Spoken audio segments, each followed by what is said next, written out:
ეს არის გაგრძელება ერთ-ერთი ბასილი დიდის ქადაგებებისა, რომელიც შემდეგში უკვე წმინდა გრიგოლის უნოსელის მიერ, ანუ მისი ძმის მიერ შემუშავდა და ძალიან საინტერესო მსჯელობა აქვს მას აი ამ სამყაროს დღეების შექმნის შესახებ, ციური სხეულების შექმნის შესახებ, მანამდე არსებული დღეების დღეღამის მონაცვლეობის შესახებ, რომ ის როგორ შემოწერდა 24 საათს მანამდე არსებული თუ მნათობები არ არსებობდა და ასე შემდეგ.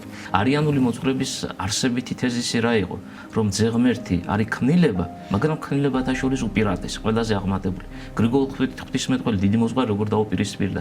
ჩვენ თუ ავიღებთ მაგალითად ხელოსანს, რომელიც ქმნის ეტლს, მაგრამ ეტლის შესაქმნელად იყენებს მარწუხს, შეგვიძლია ასეთი ტერმინოლოგიური განსაზღვრება მოვიტანოთ. მარწუხი არის საშუალება, ეტლი არის მიზანი. ხელოსანი არის შემოქმედი.